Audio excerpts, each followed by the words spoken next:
The power of focus, Jack Canfield, Mark Hansen and Les Hewitt. आज की तेज तर्रार दुनिया में हर किसी के अपने अपने सपने। हर कोई सोचता है कि वो अपने पोटेंशियल को पूरी तरह यूज कर सके और कुछ ऐसा कर सके जो यादगार हो। इसमें आप शॉर्ट टर्म या लॉन्ग टर्म गोल्स को जोड़ सकते हैं। शॉर्ट टर्म गोल जैसे एग्जाम में अच्छे मार्क्स लाना, एक अच्छी जॉब या बिजनेस सेट करना हो सकता है, और लॉन्ग टर्म गोल में एक गाड़ी लेने से लेकर एक घर खरीदना भी हो सकता है। कुछ भी हासिल करने में अलग अलग तरीके की मेहनत और फोकस माइंड की जरूरत होती है, और यही सबसे इंपॉर्टेंट बात है। हम अपनी लाइफ में इन गोल्स को अक्सर एक ही चीज की कमी की वजह से हासिल नहीं कर पाते। वो इंग्रेडिएंट है फोकस। ज्यादातर लोगों को पता ही नहीं होता है कि किसी गोल को अचीव करने के लिए अपनी प्लानिंग किस तरह से करें और अपने टारगेट्स को कंप्लीट करने के लिए कितना एफर्ट लगाएं। हर काम को करने के लिए एक ट्रैक पर चलना जरूरी है, और वो केवल फोकस के साथ ही हो सकता है। और इस फोकस का कनेक्शन आपकी लाइफ के बहुत सिंपल एलिमेंट्स से जुड़ा होता है, जिन्हें आप डेली रूटीन में नोटिस भी नहीं करते हैं। पावर ऑफ फोकस बुक से कुछ की इनसाइट्स आपके लिए लेकर आए हैं, जो आपके माइंडसेट को बिल्डअप करने में आपकी हेल्प करेगी। की इनसाइट्स। सक्सेसफुल बनने के लिए जरूरी है कि आप गुड हैबिट्स को अपनाएं और अपनी बैड हैबिट्स में सुधार लाएं। हम सबका अपने दिन को गुजारने का कुछ ना कुछ रूटीन होता ही है। अब कुछ प्लान्स ऐसे होते हैं जो रोज रोज नहीं बनते, और उनके लिए आपको स्पेशली टाइम निकालना पड़ता है।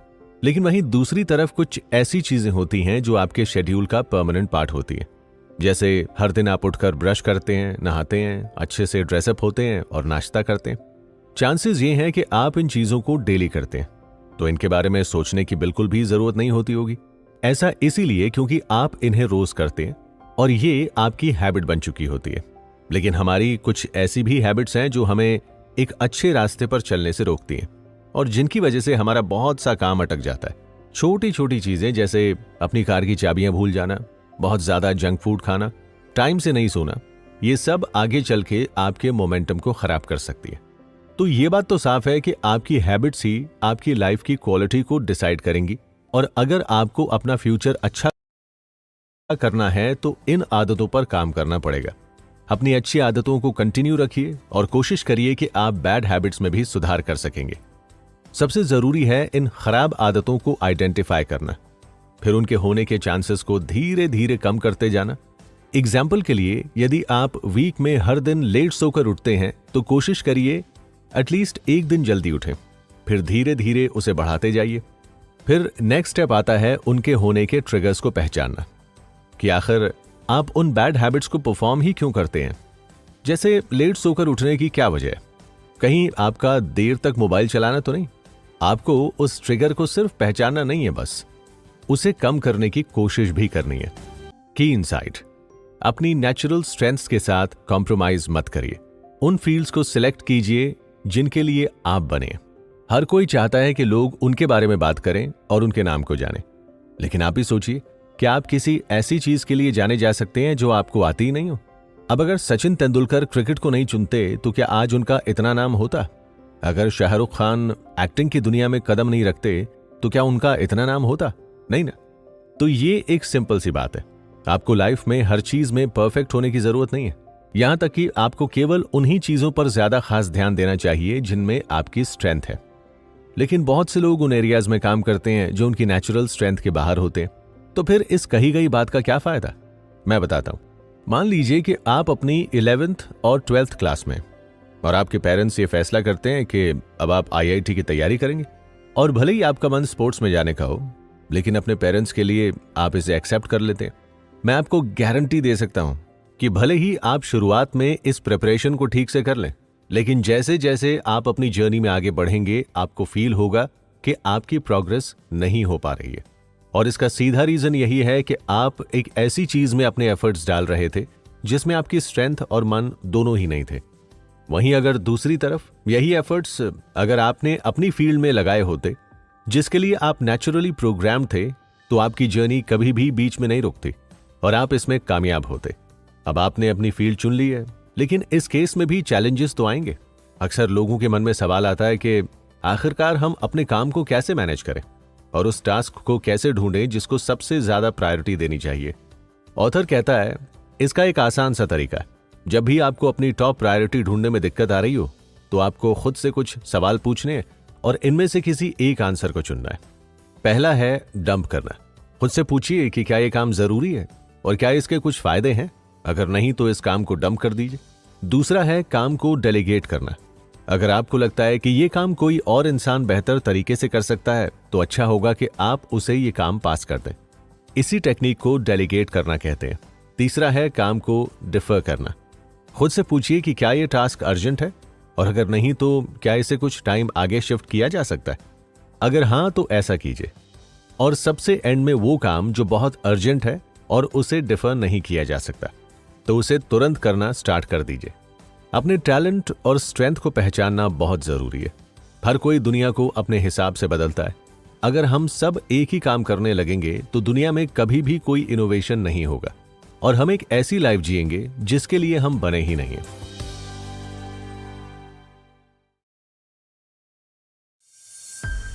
की इनसाइट्स।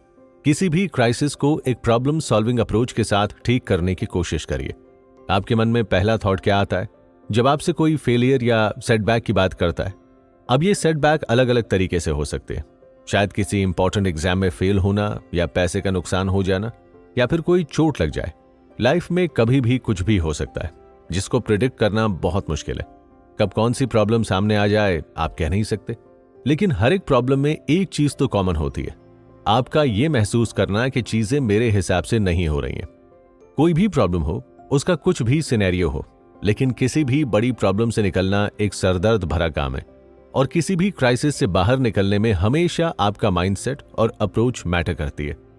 आप किसी प्रॉब्लम को किस नजरिए से देखते हैं उससे बहुत कुछ तय होता है।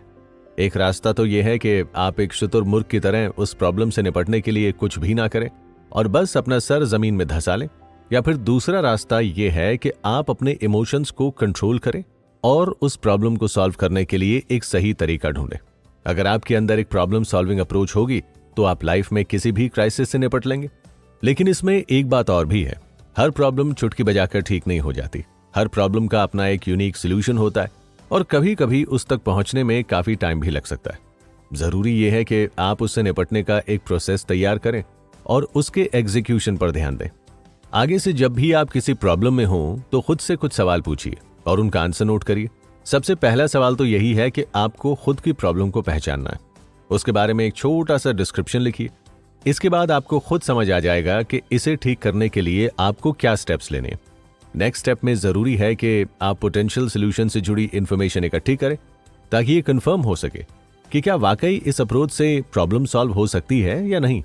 एक बार जब आपको पता लग जाए कि क्या बदलाव करने हैं तो इन्हें अपने हिसाब से अप्लाई करिए। आप इसमें एक्सपर्ट्स की भी हेल्प ले सकते हैं।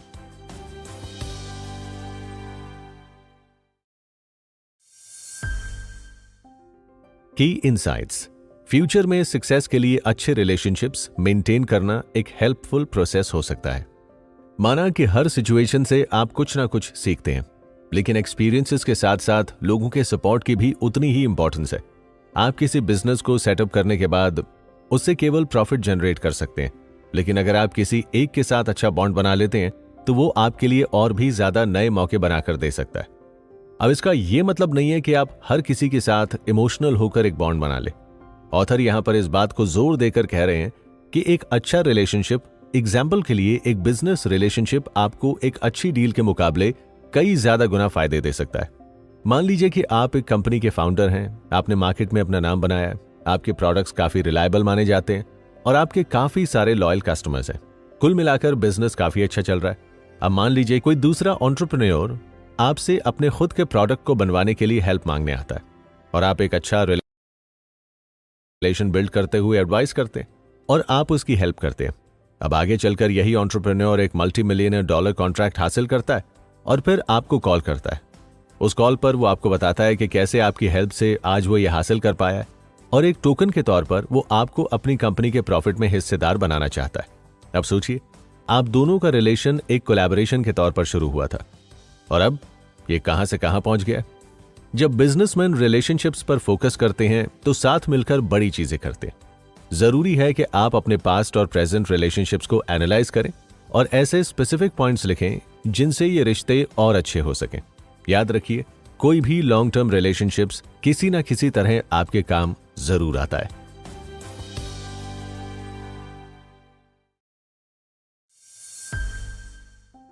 की इनसाइट्स। सही जगह पर सही सवाल पूछने से आप अपनी सक्सेस के चांसेस को काफी बढ़ा सकते हैं। लाइफ में कई बार ऐसे मौके आते हैं जब हमारे पास एक चॉइस होती है, या तो चुपचाप एक कोने में बैठ जाओ या फिर हिम्मत करके सवाल करो। लेकिन ऐसा करने में काफी मेहनत लगती है। जब हम किसी प्रॉब्लम में होते हैं तो हमारे मन में काफी सारे ख्याल होते हैं और हम ठंडे मन से चीजों को सोच नहीं पाते। इसी वजह से हम सही जगह पर सही चीज के बारे में सवाल पूछने से रह जाते हैं। ऑथर अपने एक दोस्त की कहानी बताते हैं। वो कहते हैं, मेरे दोस्त के डैड बहुत बीमार थे और उनके इलाज में बहुत खर्चा आ रहा था। मेरे दोस्त ने हर जगह पैसे मांगने की कोशिश की, रिश्तेदार, दोस्त, लेकिन कहीं से भी काम नहीं बना। एंड में हारकर उन्होंने पैसे जुटाने के लिए एक फंड रेजर यानी फाइनेंशियल सपोर्ट के लिए चैरिटी कलेक्शन शुरू किया। आगे जो हुआ वो काफी शॉकिंग था। कुछ ही टाइम में सोशल मीडिया की हेल्प से उसके पास इलाज के लिए भरपूर पैसों का इंतजाम हो गया और वो अपने डैड का इलाज करवा पाए। इस इवेंट से हम क्या सीख सकते हैं? सिंपल है, जरूरी है कि आप हर एक मौके को सीरियसली लें और अपनी प्रॉब्लम डिस्कस करें। सही जगह पर सही तरह का सवाल करने से आप बहुत सी प्रॉब्लम से बाहर निकल सकते हैं। बहुत से टाइम आप अपॉर्चुनिटीज को इसीलिए मिस कर सकते हैं क्योंकि आप उसके बारे में सवाल नहीं करते। सोचिए, आपका कितना सारा पोटेंशियल केवल आपके इंटेंट की वजह से वेस्ट हो रहा है। जब आप किसी वजह से सवाल पूछने से बचेंगे तो आप उस अपॉर्चुनिटी के बारे में और कैसे जान सकेंगे। इसीलिए जरूरी है कि आप थोड़ा बोल्ड बने और सवाल करना शुरू करें। यह सब एक बिजनेस फील्ड में भी काम करता है। किसी भी बिजनेस या आइडिया के बारे में सवाल करना और इंफॉर्मेशन इकट्ठा करना आपकी काफी हेल्प कर सकता है। इस तरह से आप नई फील्ड्स को एक्सप्लोर कर सकते हैं और अपने आप को ज्यादा स्मार्ट बना सकते हैं। दूसरा आसान कंपोनेंट है रेफरल्स लेना। अगर आप अपने क्लाइंट्स के साथ अच्छा रिलेशनशिप्स मेंटेन करने में कामयाब होते हैं तो वो क्लाइंट्स आपको अपने कॉन्टैक्ट से इंट्रोड्यूस करवा सकता है। जितनी ज्यादा रीच उतना ज्यादा फायदा।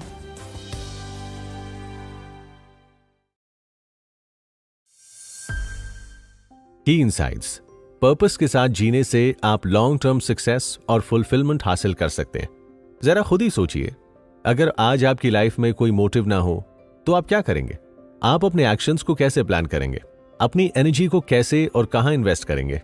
आप चाहें किसी को भी देख लीजिए, हर कोई अपनी लाइफ में किसी ना किसी पर्पस से ही भाग दौड़ रहा है। हर कोई अपनी रेस में अपने पर्पस को पूरा करने के लिए मेहनत करता है और ये purpose time to time change होते हैं, लेकिन एंड में आपका फोकस ही डिसाइड करता है कि आप खुश होंगे या नहीं। और सही चीजों पर फोकस करने के लिए आपके पास अपनी लाइफ का एक क्लियर पर्पस होना बहुत जरूरी है। आपके पास दुनिया भर का पैसा हो सकता है, लेकिन अगर वो सब करके आपके मन में खुशी का एहसास नहीं है तो आपको खुद से ये सवाल करना जरूरी है। ऑथर कहते हैं कि अपने पर्पस को डिटेल में समझने के लिए आपको एक पर्पस स्टेटमेंट लिखनी चाहिए। इस स्टेटमेंट का मतलब काफी ब्रॉड होगा और इसमें काफी सारे एलिमेंट्स शामिल होंगे। फिर आप उस पर्पस के सामने अपनी प्रेजेंट लाइफ में अपने एक्शंस पर ध्यान दीजिए। क्या आप अपने टैलेंट का यूज कर रहे हैं? क्या आप अपनी पावर को सही जगह लगा रहे हैं? क्या आप खुद को टेस्ट कर रहे हैं? इसके बाद जरूरी है कि आप अपने काम को एनालाइज करें। क्या आपने अपने पिछले साल की गोल्स को अचीव किया है? अगर नहीं तो आपके पास कितना बैकलॉग है? उसे कंप्लीट करने के लिए आपको क्या करना चाहिए? क्या आप कुछ ऐसे चेंजेस ला सकते हैं कि आगे से ऐसा ना हो? लास्ट में आपको एनालाइज करना है कि आप किस तरह से जी रहे हैं। अगर आपको फील होता है कि आप अपनी लाइफ को पूरी तरह से एंजॉय नहीं कर पा रहे हैं तो अपने पोटेंशियल का फायदा उठाने की कोशिश करिए। अपने पर्पस को खोजिए और एक ऐसी लाइफ को जीना चालू करिए जिसके लिए आप असल में बने हैं।